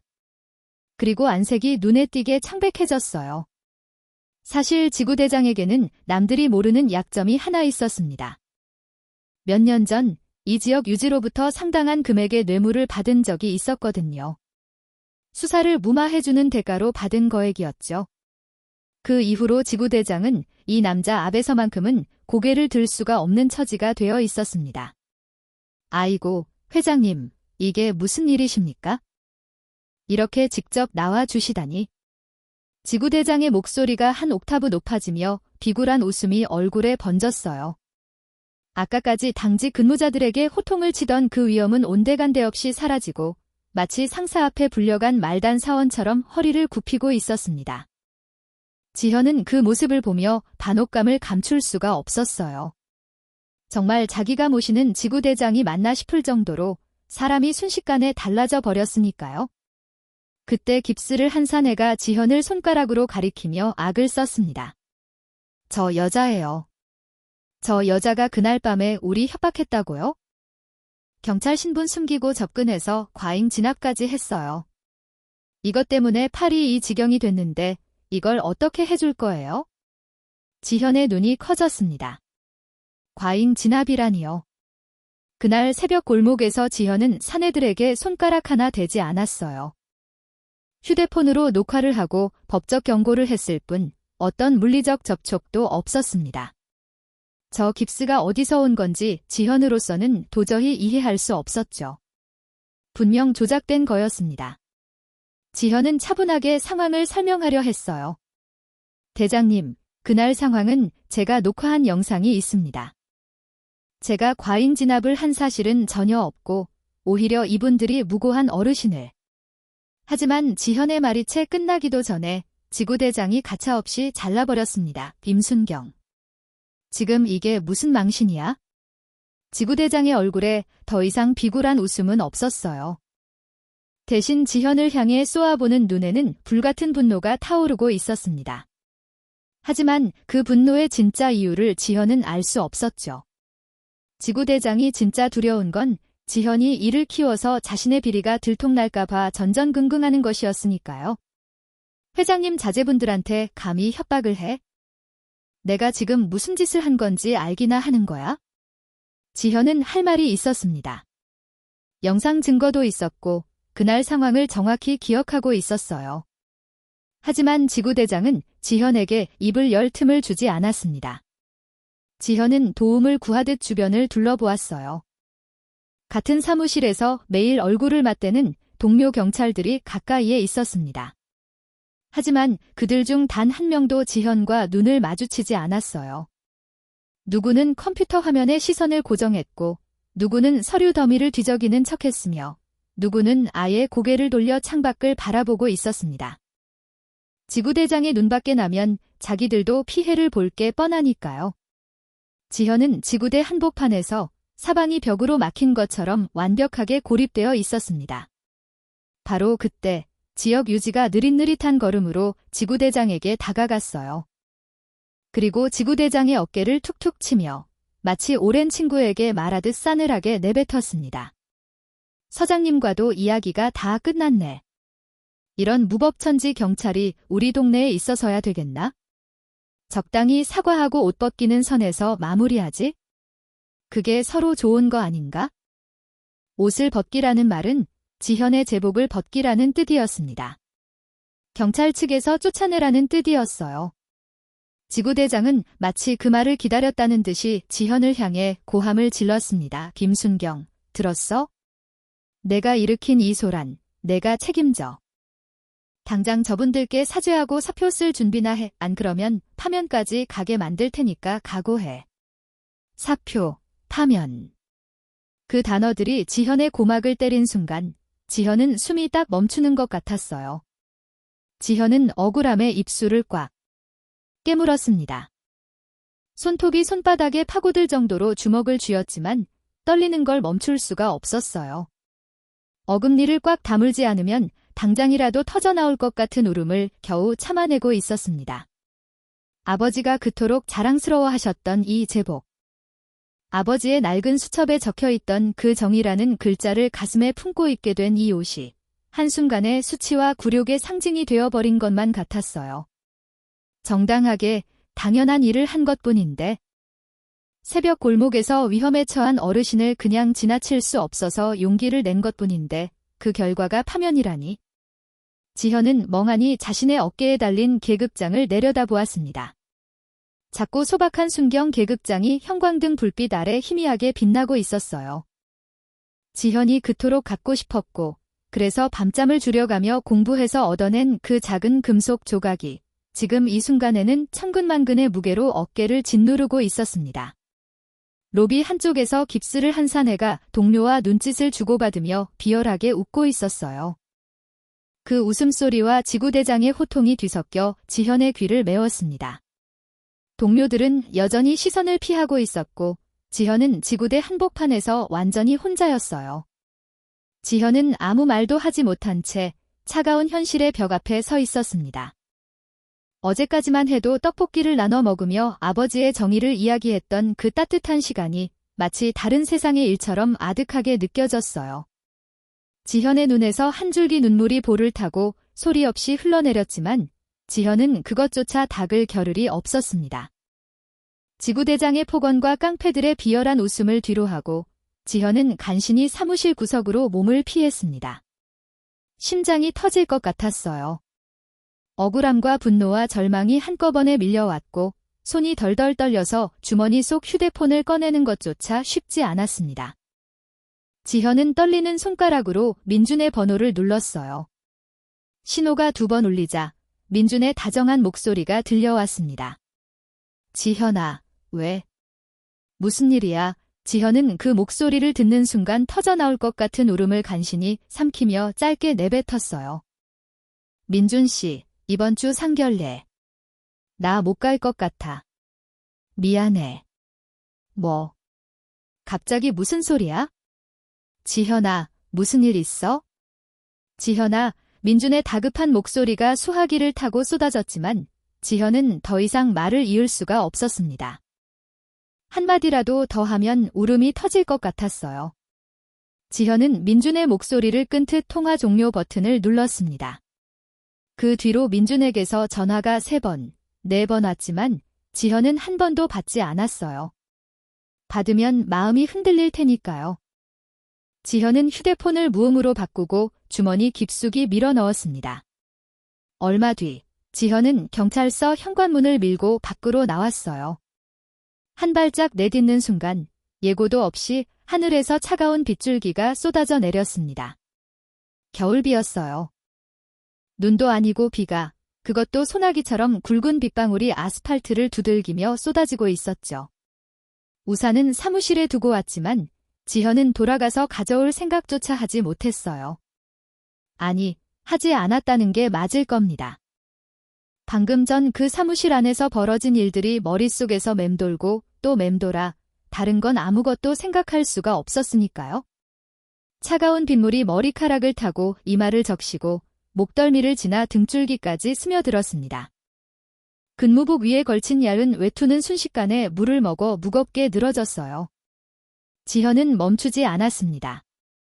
멈추면 주저앉을 것 같았거든요. 지현은 길 한복판에 멈춰 섰습니다. 빗줄기가 얼굴을 때렸지만 눈을 감지 않았어요. 하늘을 올려다봤습니다. 잿빛 구름 사이로 쏟아지는 겨울비가 지현의 시야를 가득 채웠고 그 사이로 아버지의 얼굴이 어렴풋이 떠올랐다가 빗물에 씻기듯 사라졌어요.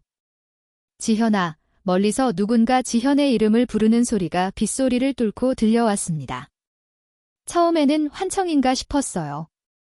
하지만 소리는 점점 가까워졌고 이내 빗속을 뚫고 달려오는 발소리가 따라왔습니다.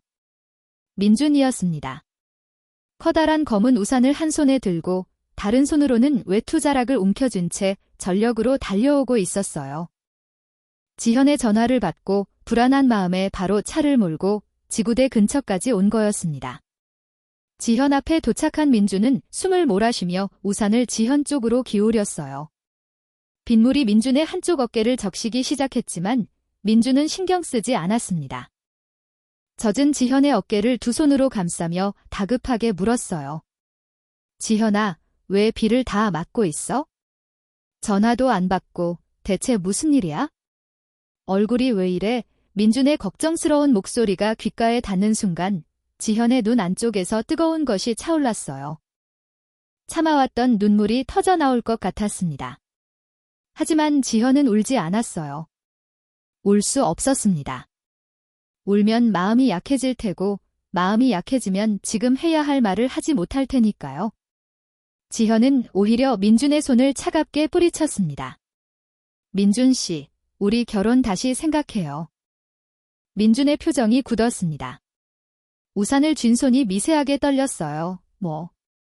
갑자기 무슨 소리야? 이번 주 상견례도 취소해줘요. 지현의 목소리는 단호했지만 그 단호함 뒤에 숨겨진 떨림을 민준은 놓치지 않았어요. 지현은 민준의 얼굴을 차마 바라보지 못한 채 시선을 바닥에 고정했습니다. 빗물에 젖은 아스팔트 위로 지현의 신발 끝에서 물이 흘러내리고 있었어요. 나 경찰 잘릴지도 몰라요. 지현의 입에서 터져나온 첫마디가 그것이었습니다. 오늘 지구대에서 사표 쓰라는 소리 들었어요. 아니, 파면까지 갈 수 있다고 했어요. 제가 잘못한 것도 아닌데 억울한 일을 당해도 힘이 없으니까 그냥 당하고 있어야 하는 게 내 처지예요. 지현은 주먹을 꽉 쥐며 말을 이어갔어요. 빗물인지 눈물인지 모를 액체가 뺨을 타고 흘러내렸지만 지현은 닥지 않았습니다. 나 하나 건사하기도 힘들어요.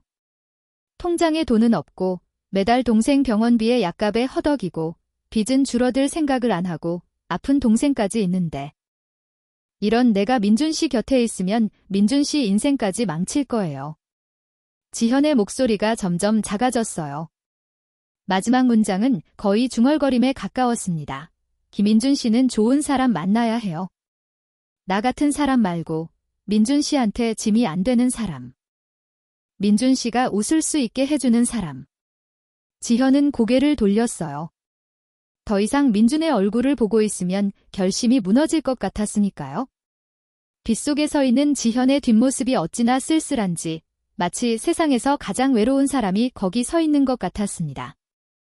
하지만 민준은 물러서지 않았어요. 민준은 다시 한번 지현의 떨리는 어깨를 두 손으로 꽉 부여잡았습니다. 지현이 뿌리치려 했지만 민준의 손은 단단했어요. 지현을 절대 놓지 않겠다는 의지가 그 손끝에 그대로 담겨 있었습니다. 한지현, 민준이 지현의 이름을 불렀어요. 장난기 하나 없는 진지하고 단단한 목소리였습니다. 지현의 어깨를 잡은 민준의 손에 더 힘이 들어갔어요. 너 나를 그것밖에 안 되는 사람으로 봤어. 지현이 고개를 들었습니다. 민준의 눈과 마주쳤어요. 빗물에 젖은 민준의 얼굴 위로 흔들림 없는 눈빛이 지현을 똑바로 바라보고 있었습니다. 그 눈에는 실망도 분노도 없었어요. 오직 지현을 향한 깊고 단단한 마음만이 가득 차 있었습니다. 내가 한 일 절대 잘못된 거 아니야. 내가 알아. 너라면 정의로운 일을 했을 거야. 난 널 믿어. 그게 바로 내가 사랑하는 한지현이야. 민준의 목소리가 빗소리를 뚫고 또렷하게 울렸어요. 돈이 없으면 같이 벌면 돼. 동생이 아프면 같이 돌보면 돼. 그게 부부지. 뭐가 부부야? 좋을 때만 옆에 있는 게 사랑이야? 힘들 때 옆에 있는 게 사랑이지. 지현의 눈에서 눈물이 쏟아졌습니다. 이번에는 참을 수가 없었어요. 빗물과 뒤섞인 눈물이 턱을 타고 줄줄 흘러내렸지만 지현은 더 이상 고개를 돌리지 않았습니다. 그리고 우리 아버지, 사람 보는 눈 하나는 정확하신 분이야. 내 진심을 알면 오히려 나보다 더 너를 예뻐하실 거야. 나 장담해. 민주는 지현의 젖은 머리카락을 손으로 쓸어 올려주며 말했어요. 일단 가보자. 상결례 가서 다 말하자. 도망가지 말고. 방법이 있을 거야. 아니, 내가 방법을 만들 거야. 알았지? 민준의 흔들림 없는 눈빛에 지현의 마음이 흔들렸습니다. 하지만 현실의 벽은 여전히 높았어요. 파면 위기의 경찰, 빚에 쪼들리는 가장, 아픈 동생을 돌봐야 하는 누나. 이 모든 무게를 안고 상결례 자리에 나가는 게 과연 옳은 일인지 지현은 아직 확신이 서지 않았습니다. 그래도 민준의 손은 따뜻했어요. 빗물에 젖어 차가워진 지현의 어깨를 감싸고 있는 그 손에서 체온 이상의 온기가 전해져 왔습니다. 결국 지현은 고개를 끄덕였어요. 아주 작게, 거의 알아차릴 수 없을 정도로. 민주는 그 작은 고개짓 하나에 안도의 숨을 내쉬며 지현의 어깨 위로 우산을 더 깊이 기울였습니다. 두 사람은 빗속을 나란히 걸었어요. 민준의 우산 아래에서도 지현의 마음은 여전히 폭우가 쏟아지고 있었지만 적어도 물리적으로는 더 이상 비에 젖지 않았습니다. 민준과 헤어지고 집에 돌아온 지현은 젖은 옷을 벗어 세탁기에 넣고 뜨거운 물로 샤워를 했어요. 하지만 아무리 뜨거운 물을 틀어도 마음속까지 파고든 한기는 녹지 않았습니다. 수건으로 머리를 말리며 거울 앞에 섰을 때 거울 속 자신의 얼굴이 눈에 들어왔어요. 빗물에 씻긴 화장기 없는 얼굴, 충혈된 눈, 생기라곤 찾아볼 수 없는 창백한 안색. 지현은 서랍에서 단 하나뿐인 원피스를 꺼내 옷걸이에 걸어두고 한참 동안 그 옷을 바라봤습니다. 민준의 말이 떠올랐어요. 방법이 있을 거라고. 내가 방법을 만들겠다고. 그 말이 얼마나 고맙고 따뜻했는지 지현도 잘 알고 있었습니다. 하지만 고마움과 현실은 다른 문제였어요. 민준이 아무리 방법을 찾겠다고 해도 지현의 파면을 막을 수 있는 건 민준이 아니었습니다. 지구대장과 지역 유지가 손을 잡고 밀어붙이는 걸 평범한 회사원인 민준이 어떻게 막을 수 있겠어요. 그리고 설령 파면을 면한다 해도 돈 문제는 여전했습니다. 동생 병원비, 밀린 공과금, 쌓여가는 빚, 민준의 사랑이 아무리 깊어도 이 짐들까지 함께 짊어지라고 하는 건 사랑이 아니라 이기심이라고 지현은 생각했어요. 무엇보다 지현의 마음을 가장 무겁게 짓누르는 건 민준의 부모님이었습니다. 아직 한 번도 만난 적 없는 분들이었어요. 아들의 상결례 상대가 파면 위기에 가난한 순경이라는 걸 알면 어떤 부모가 반가워하겠어요? 빚더미에 앉아있고 아픈 동생까지 딸린 며느리를 두 팔 벌려 환영할 부모가 세상에 어디 있겠어요? 민주는 부모님이 이해해 주실 거라고 했지만 그건 아들이니까 할 수 있는 말이지 현실은 다를 거라고 지현은 생각했습니다. 차라리 상결례 자리에서 모든 걸 솔직하게 말씀드리자. 숨기지 말고 꾸미지 말고 있는 그대로의 내 처지를 다 보여드리자. 그러면 부모님 쪽에서 먼저 이 결혼을 말리실 거야. 그게 민준 씨를 위해서도 민준 씨 가족을 위해서도 가장 깨끗한 방법이야. 지현은 그렇게 생각을 정리했어요. 민준 앞에서는 끄덕였지만 속으로는 이미 결론을 내린 거였습니다. 상결례 자리에서 다 털어놓고 깨끗하게 물러나자. 그게 내가 민준 씨에게 줄 수 있는 마지막 예의야. 지현은 거울 속 자신에게 속삭이듯 중얼거렸어요. 상결례까지만 버티자. 깊은 한숨이 조용한 방 안에 길게 퍼졌습니다. 상결례 당일이 밝았습니다. 며칠 전 빗속에서 민준에게 결혼을 다시 생각하자고 말했던 그날 이후로 지현은 단 하루도 편히 잠들지 못했어요. 밤마다 천장을 바라보며 같은 생각을 되풀이했죠. 가겠다고 약속은 했지만 정말 가는 게 맞는 건지, 민준을 놓아주는 게 맞는 건지. 결론은 매번 같았어요. 오늘 다 말씀드리고 물러나자. 그 결심을 가슴에 꾹꾹 눌러 담고서 지현은 집을 나섰어요.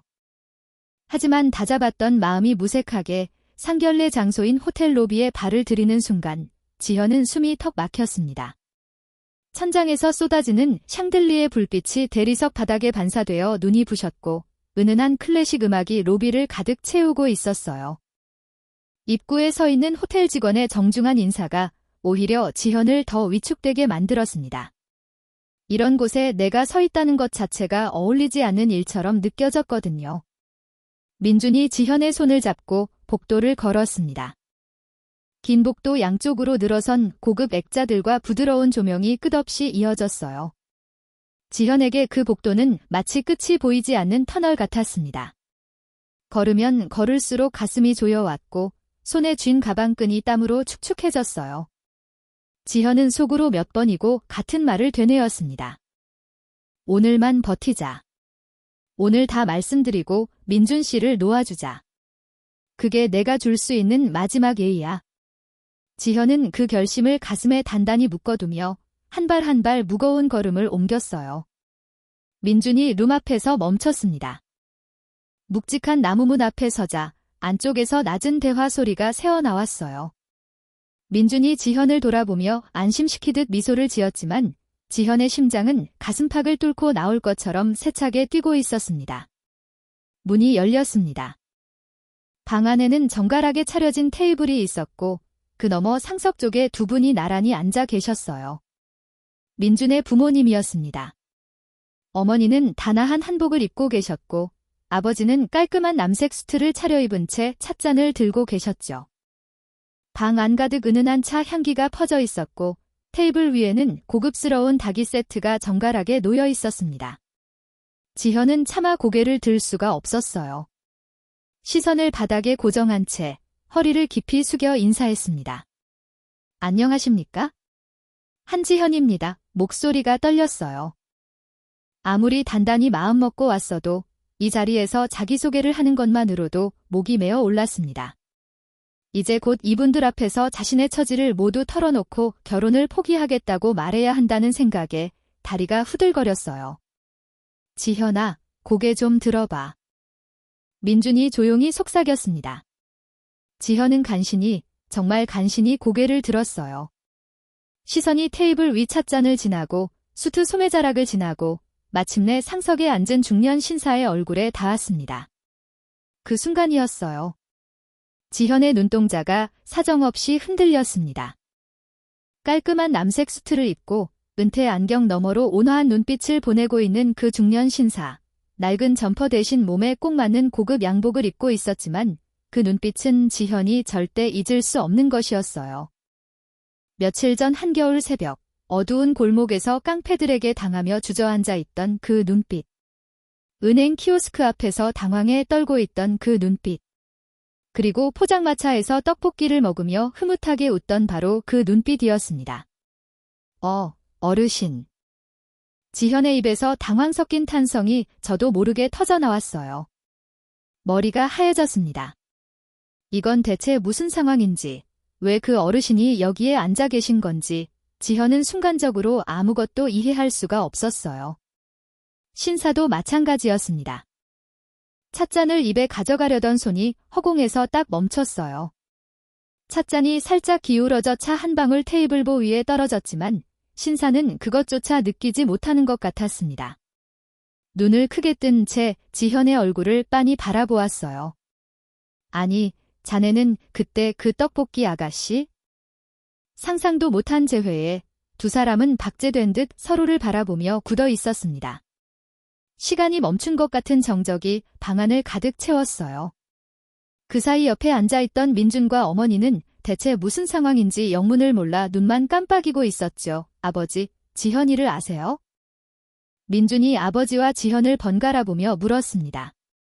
그 질문에 신사는 그제야 정신이 돌아온 듯 찻잔을 테이블 위에 내려놓으며 자리에서 벌떡 일어났어요. 그리고는 껄껄하게 웃음을 터뜨렸습니다. 세상에 이런 인연이 있나? 하하하. 신사의 웃음이 방안을 가득 채웠어요. 아까까지 정갈하고 조용하던 상견례 분위기가 순식간에 뒤집어졌습니다. 신사는 테이블을 돌아 지현 쪽으로 다가오며 두 손을 활짝 벌렸어요. 이 아가씨가 바로 내가 말했던 그날 새벽에 내 목숨을 구해주고 택시비까지 쥐어준 그 은인이라네. 민준아, 내가 데려온 여자가 바로 이 아가씨야. 민준의 눈이 커졌습니다. 어머니도 놀란 표정으로 입에 손을 가져다 댔어요. 아버님이 말씀하시던 그분이 지현이었어요. 그렇다니까. 골목에서 불량배들한테 당하고 있던 나를 구해준 것도, 은행에서 기계 앞에 쩔쩔매는 나를 도와준 것도 전부 이 아가씨야. 세상에 떡볶이까지 같이 먹었다니까. 신사의 흥분한 목소리에 민주는 믿기 어렵다는 표정으로 지현을 바라보았어요. 지현은 아직도 멍한 표정으로 서 있었습니다. 현실감이 없었어요.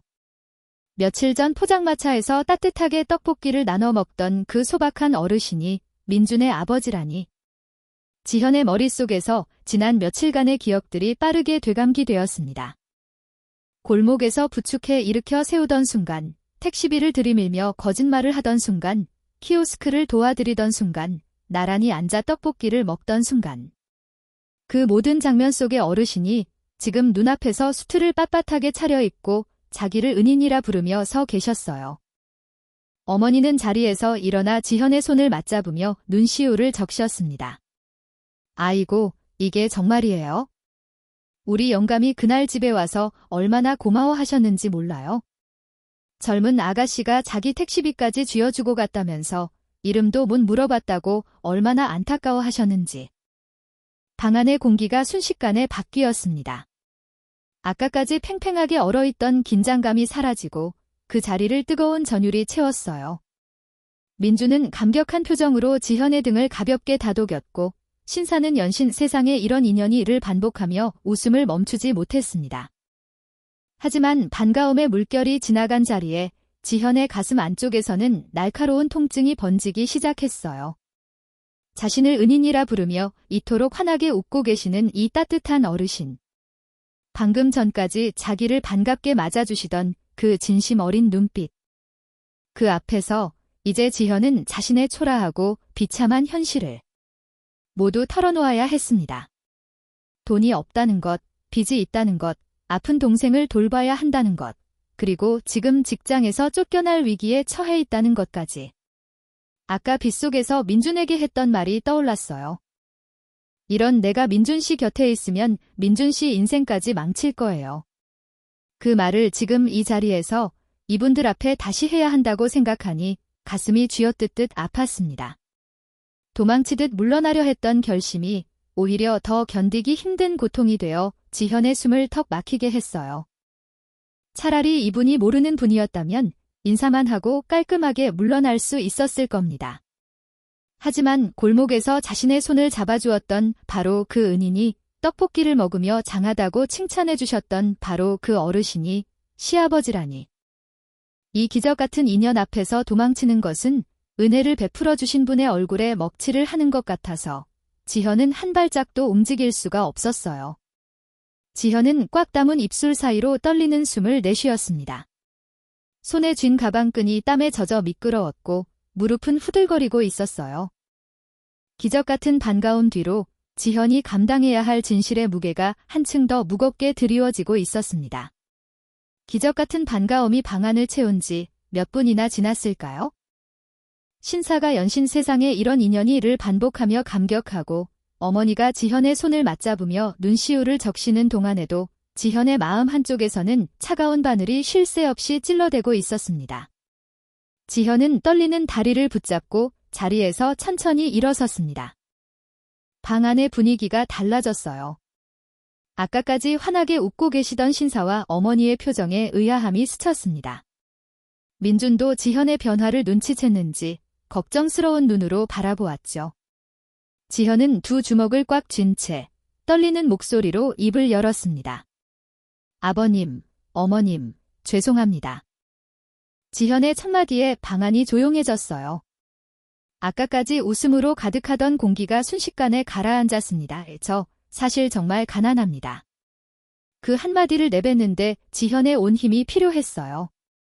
목구멍이 타 들어가는 것 같았고 혀가 입천장에 붙어 떨어지질 않았습니다. 하지만 지현은 멈추지 않았어요. 여기서 멈추면 영영 말하지 못할 것 같았으니까요. 돌봐야 할 아픈 남동생이 있어요. 태어날 때부터 심장이 약해서 매달 병원비랑 약값이 나가는데 솔직히 감당하기가 너무 벅찹니다. 지현의 시선이 바닥을 향했습니다. 테이블 위에 고급스러운 닭이 세트와 정갈하게 놓인 냅킨이 눈에 들어왔지만 지현에게 그것들은 자신과는 너무나 먼 세계의 물건들처럼 느껴졌어요. 그리고 지금 직장에서 쫓겨날 위기에 처해 있어요. 그날 새벽에 아버님을 도와드린 일이 오히려 제가 과잉 진압을 했다고 거짓 신고를 당했거든요. 그 사람들 아버지가 지역에서 힘 있는 분이라 지구대장님까지 저한테 사표를 쓰라 아니면 파면하겠다고 하셨어요. 경찰이 잘리면 저한테는 아무것도 남지 않습니다. 지현의 목소리가 가늘게 떨렸습니다. 손끝이 새하얘질 정도로 주먹을 쥐고 있었지만 떨리는 건 멈출 수가 없었어요. 이런 제가 감히 이 자리에 있어도 되는 건지 모르겠습니다. 민준 씨한테는 저보다 훨씬 좋은 사람이 있을 거예요. 민준 씨 인생의 짐이 되고 싶지 않아서. 그래서 오늘 이 자리에서 솔직하게 말씀드리려고 왔습니다. 지현은 고개를 깊이 숙였어요. 더 이상 말을 이을 수가 없었습니다. 목이 메어 다음 단어가 나오지 않았고 눈 안쪽에서 뜨거운 것이 치밀어 올랐지만 이 자리에서 울면 안 된다. 울어서는 안 된다고 지현은 이를 악물었어요. 방 안에 무거운 침묵이 내려앉았습니다. 찻잔 위로 피어오르던 김마저 사라진 것 같은 숨막히는 정적이었어요. 민주는 지현의 옆에서 입술을 꽉 깨물었고 어머니는 두 손을 모은 채 남편의 얼굴을 살폈습니다. 그때였어요. 고개를 숙인 지현의 손 위로 따뜻하고 두툼한 온기가 내려앉았습니다. 지현이 깜짝 놀라 올려다보았어요. 신사가 자리에서 일어나 지현의 앞으로 와 있었습니다. 그리고 지현의 거칠고 작은 손을 자신의 크고 따뜻한 두 손으로 꽉 맞잡고 있었어요. 며칠 전 골목에서 지현이 노인의 손바닥 위에 10,000원짜리 지폐를 올려놓고 감싸 덮었던 것처럼 지금은 신사가 지현의 손을 그렇게 감싸주고 있었습니다. 그게 무슨 소리냐? 신사의 목소리는 낮았지만 단단했어요. 떨림 하나 없는 흔들리지 않는 목소리였습니다. 내가 그날 보여준 그 귀한 마음. 그게 우리 집에 오는 건 축복이란다. 지현이 고개를 들었어요. 신사의 눈과 마주쳤습니다. 그 눈에는 동정도 안쓰러움도 아닌 오직 깊은 존경과 감사가 담겨 있었어요. 가난이 무슨 죄라고 고개를 숙여? 돈이 없는 게 부끄러운 일이야? 아니지. 부끄러운 건 돈 앞에서 양심을 파는 거고 힘 앞에서 고개를 숙이는 거야?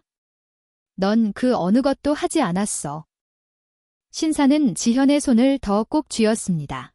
새벽에 위험에 처한 노인을 보고도 못 본 척 지나가는 게 보통 사람이야. 그런데 넌 위험한 줄 알면서도 나섰고 가진 것 없는 주머니에서 마지막 돈까지 꺼내서 내 손에 쥐어줬어. 너 같은 아이가 내 며느리가 된다니 내가 오히려 영광이구나. 신사의 마지막 한마디에 지현이 참아왔던 눈물이 눈꺼풀을 넘었어요. 한 줄기가 볼을 타고 흘러내리자 이어 멈출 수 없는 눈물이 주르륵 쏟아졌습니다. 옆에 있던 어머니도 자리에서 일어나 지현의 어깨를 따뜻하게 감싸 안았어요. 지현 씨, 우리 남편을 구해준 분이 바로 지현 씨였다니. 우린 정말 복 받은 거예요? 고마워요. 정말 고마워. 어머니의 품에서 지현은 더 이상 참지 못하고 소리 없이 흐느꼈습니다. 오늘 이 자리에서 단칼에 거절당할 줄 알았어요. 가난하다는 이유로, 빚이 있다는 이유로, 직장에서 잘릴 위기라는 이유로 냉정하게 돌려보내질 줄 알았죠. 그런데 돌아온 건 거절이 아니라 축복이라는 한마디였어요.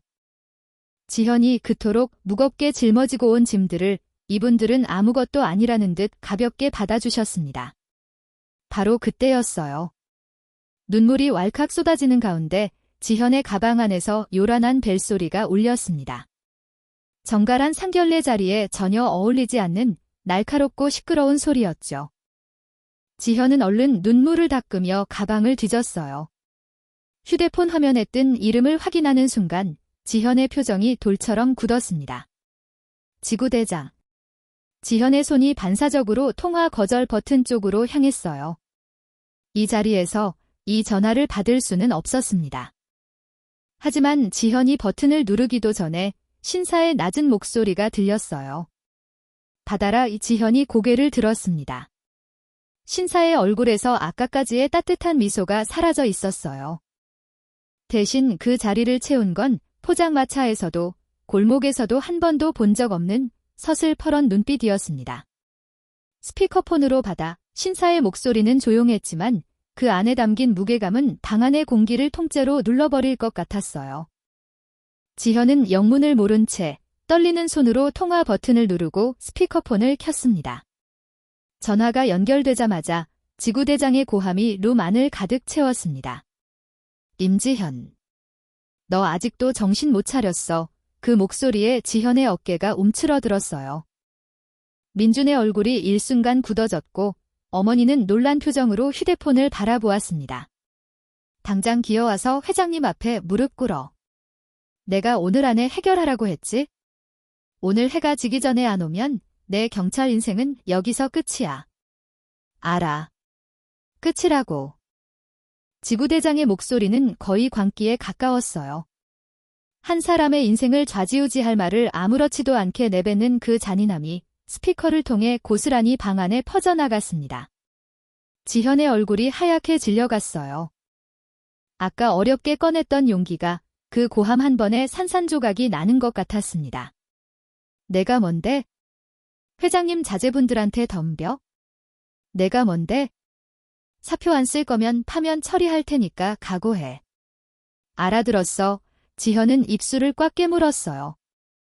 이 사람들 앞에서, 이 따뜻한 분들 앞에서 이런 소리를 듣고 있다는 것 자체가 수치스러웠습니다. 얼른 전화를 끊어야 한다고 생각했지만 손이 움직이질 않았어요. 온몸이 얼어붙은 것처럼 굳어버렸습니다. 바로 그 순간이었어요. 신사의 손이 지현의 휴대폰을 낚아채듯 가져갔습니다. 아까까지 지현의 손을 따뜻하게 감싸주던 그 손이었지만 지금은 전혀 다른 힘이 실려 있었어요. 신사는 휴대폰을 귀에 가져다 대고 낮고 묵직한 목소리로 한마디 한마디 또박또박 내뱉었습니다. 나 박성호다. 전직 검찰총장 박성호. 그 이름 석자가 스피커폰을 통해 울려 퍼지는 순간 수화기 너머에서는 숨소리조차 들리지 않는 완벽한 정적이 흘렀습니다. 아까까지 목청을 높여 지현을 짓밟으려 했던 그 거친 목소리가 흔적도 없이 사라져버린 거예요. 방 안의 공기가 얼어붙었어요. 떡볶이를 먹으며 흐뭇하게 웃던 소탈한 어르신은 온데간데 없이 사라지고 그 자리에 서 있는 건 완전히 다른 사람이었습니다. 등을 곧게 세우고 턱을 살짝 치켜든 채 서슬퍼런 눈빛으로 허공을 응시하는 그 모습에서는 수십 년간 법의 최전선에서 불의와 싸워온 사람만이 가질 수 있는 압도적인 카리스마가 뿜어져 나왔어요. 자네가 지금 파면시키겠다고 협박하는 그 순경이 내 목숨을 구한 은인이야. 수화기 너머로 숨소리가 뚝 끊겼습니다. 그리고 내 며느리지 신사의 목소리는 고함이 아니었어요. 오히려 아까 지구대장이 지른 고함보다 훨씬 낮고 조용했습니다. 하지만 그 조용함 속에 담긴 무게는 어떤 고함보다도 무거웠어요. 그날 현장의 증인이 바로 나인데 자네 지금 제정신인가? 그날 새벽에 무고한 노인을 폭행하고 금품을 갈취한 자들을 제압한 게 과잉 진압이야? 증거 영상까지 있는 정당한 법 집행을 가지고 파면 운운하는 게 지구대장이 할 일인가? 신사의 말 한마디 한마디가 칼날처럼 날카로웠습니다. 스피커폰을 통해 흘러나오는 그 묵직한 음성에 방 안에 있던 모든 사람이 숨을 죽였어요. 민주는 처음 보는 아버지의 모습에 눈이 커져 있었고 어머니는 담담한 표정으로 남편의 뒷모습을 지켜보고 있었습니다. 지구대장이라는 사람이 힘있는 집안 눈치 보느라 부하 하나를 제물로 바치는 꼴이라니. 수화기 너머에서 작은 신음 같은 소리가 새어나왔어요.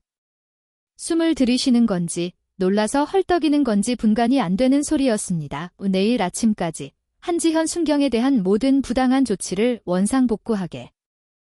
보잘것없어 보이던 낡은 점퍼를 입고 골목에서 위험에 처해 있던 노인, 키오스크 앞에서 쩔쩔매던 노인, 포장마차에서 떡볶이를 먹으며 소탈하게 웃던 노인.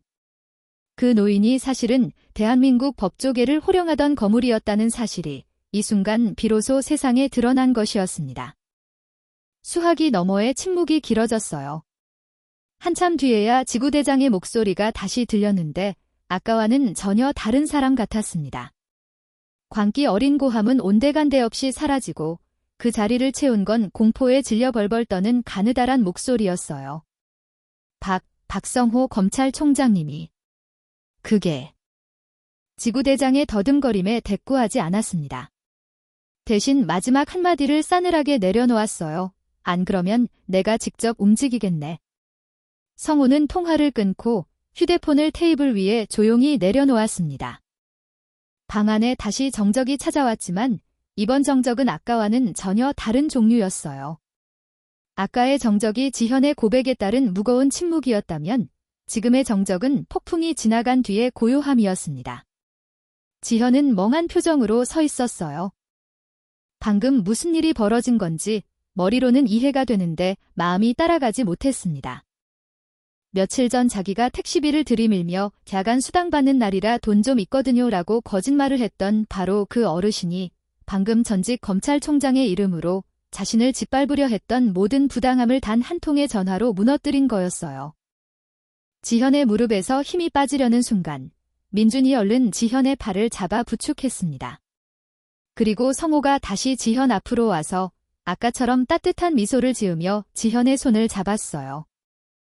서슬퍼런 칼날 같던 눈빛은 이미 사라지고 다시 포장마차에서 떡볶이를 먹으며 웃던 소탈한 어르신의 눈빛이 돌아와 있었습니다. 걱정 마라, 지현아. 이제 다 괜찮을 거다. 지현을 옥죄던 부당한 권력의 사슬이 단 한마디에 무너져 내린 순간이었습니다. 그날 이후 상황은 순식간에 역전되었습니다.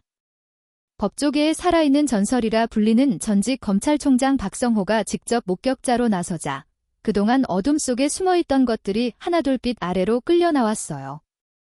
지역 유지와 결탁해 뇌물을 수수하고 수사를 무마해왔던 지구대장의 비리가 낱낱이 드러났습니다. 그뿐만이 아니었어요. 지역 유지의 아들들이 그동안 저질러온 폭행과 갈취, 그리고 그것을 조직적으로 은폐해온 과정까지 전부 수면 위로 올라왔죠. 성우는 은퇴한 몸이었지만 수십 년간 쌓아온 법조계의 인맥과 신뢰는 녹슬지 않았습니다. 감찰 조사가 시작되었고 지구대장은 직위 해제되었어요. 지역 유지와 그의 아들들은 특수강도와 공동협박 혐의로 입건되었습니다. 지현에게 사표를 쓰라고 협박하고 무릎을 꿇으라고 고함치던 그들이 이제는 법 앞에 무릎을 꿇어야 하는 처지가 된 거였어요. 지현은 억울한 누명을 완전히 벗었습니다. 오히려 지현의 용감한 행동에 대한 재평가가 이루어졌어요. 지구대 현관에 들어서는 지현을 동료 경찰들이 줄지어 맞이했습니다. 그날 눈치만 보며 시선을 피했던 바로 그 동료들이었어요. 그들은 미안함과 부끄러움이 뒤섞인 얼굴로 하지만 진심을 담아 지현에게 박수를 보냈습니다. 한 선배가 지현 앞에 다가와 고개를 숙였어요. 지현아, 미안하다. 그때 옆에서 한마디라도 해줬어야 하는 건데 우리가 비겁했어. 지현은 고개를 저으며 웃었습니다. 아니에요, 선배. 다 지난 일인걸요. 그 한마디에 선배의 눈시울이 붉어졌어요. 지현은 그 모습을 보며 이 제복이 자신에게 수치의 상징이 아니라 자부심의 상징이었음을 다시 한번 느꼈습니다. 아버지의 수첩에 적혀있던 정의라는 글자가 틀리지 않았다는 것을 지현은 이 자리에서 온몸으로 확인하고 있었어요. 하지만 성호가 지현에게 준 것은 명예회복만이 아니었습니다.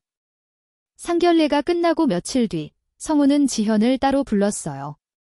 지현이 그토록 걱정하고 있던 동생 지후의 이야기를 꺼냈습니다. 지현아, 내 동생 지후 말이다. 심장이 안 좋다고 했지? 지현은 놀란 표정으로 고개를 끄덕였어요. 상견례 자리에서 잠깐 언급한 것뿐인데 성우는 그 말을 잊지 않고 있었던 거였습니다. 내가 아는 후배 중에 심장외과 쪽에서 손꼽히는 의사가 있어? 벌써 연락해뒀다. 지후 데리고 한번 가보거라. 지현은 말문이 막혔어요. 동생의 치료를 위해 최고의 의료진을 연결해주겠다는 말에 지현의 눈에 다시 눈물이 고였습니다. 아버님, 이건 정말 제가 어떻게 이런 은혜를. 성우는 손을 내저으며 지현의 말을 막았어요. 은혜는 무슨 은혜야?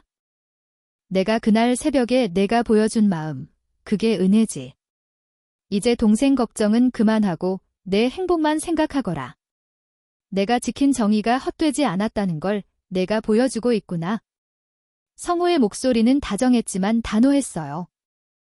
그 말 속에는 단순한 물질적 지원을 넘어서 지현이라는 사람의 가치를 온 마음으로 인정한다는 깊은 존중이 담겨 있었습니다. 성우의 든든한 지원 아래 지후는 무사히 수술을 마쳤어요. 태어날 때부터 약했던 심장이 처음으로 안정적인 박동을 되찾았습니다. 스르르 회복실에서 눈을 뜬 지후가 지현에게 보낸 첫 문자는 이런 거였어요. 누나, 나 이제 안 아플 것 같아. 고마워, 누나. 이 지현은 그 문자를 받고 복도 의자에 앉아 한참을 울었습니다. 기쁨의 눈물이었어요.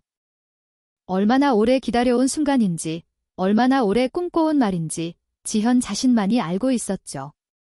동생의 건강을 위해 청춘을 통째로 바쳤던 그 세월, 그 지독한 인내의 시간들이 이 짧은 문자 한 통으로 비로소 보상받는 기분이었습니다. 지후가 퇴원하던 날, 지현은 동생의 손을 잡고 병원 현관을 나서며 생각했어요. 이제 더 이상 동생의 희생양이 아니라 자신의 삶을 살 수 있는 사람이 되었다고. 남의 짐을 지는 것이 아니라 자기 자신의 행복을 위해 걸어갈 수 있는 길이 비로소 열렸다고. 그리고 시간이 흘렀습니다. 겨울이 지나고 봄이 왔어요. 그 봄날, 어느 화창한 날, 지현은 빳빳한 제복 대신 눈부시게 하얀 웨딩드레스를 입고 거울 앞에 섰습니다. 거울 속의 지현은 몇 달 전, 빗물에 젖은 채 길 한복판에서 멈춰 서 있던 그 여자와는 완전히 다른 사람이었어요. 생기 있는 눈빛, 부드러운 미소, 그리고 가슴속 가득 차오르는 행복. 지현은 거울 속 자신을 보며 조용히 미소 지었습니다. 화려한 예식장 안이 하객들의 웅성거림으로 가득 찼어요. 지현이 버진로드 입구에 서자 가장 먼저 눈에 들어온 건 상석 맨 앞줄에 앉아 흐뭇한 미소를 짓고 있는 시아버지 성우의 모습이었습니다. 낡은 점퍼 대신 단정한 정장을 차려입고 며느리의 가장 빛나는 나를 지켜보는 그 눈빛에는 아버지의 사랑이 가득했어요.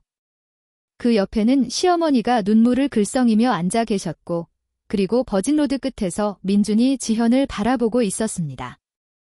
빗속에서 한지현, 너 나를 그것밖에 안 되는 사람으로 봤어, 라고 외치며 지현을 놓지 않았던 바로 그 남자. 민준은 지현이 한 발 한 발 다가올 때마다 점점 눈시울이 붉어졌지만 끝내 환하게 웃었습니다.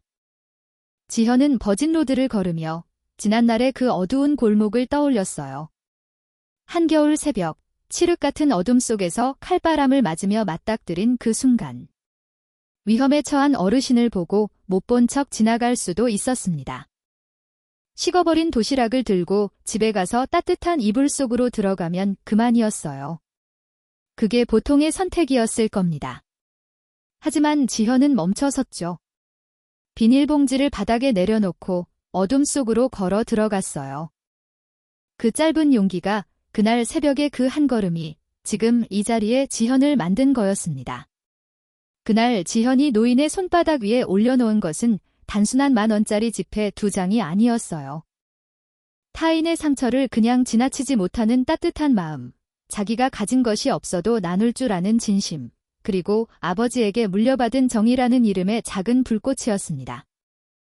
그 작고 당연했던 마음들이 씨앗이 되어 어느새 벼랑 끝에 서 있던 지현의 삶을 구원하는 가장 따뜻한 손길이 되어 돌아온 거예요.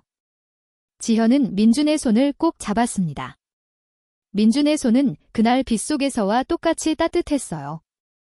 지현은 가슴 깊이 차오르는 행복을 고스란히 느끼며 민준의 눈을 바라보았습니다. 예식장을 가득 채운 축복의 박수 소리가 울려 퍼졌어요. 앞줄에서 시아버지 성호가 힘껏 박수를 치고 있었고 그 옆에서 시어머니가 눈물을 닦으며 웃고 있었습니다.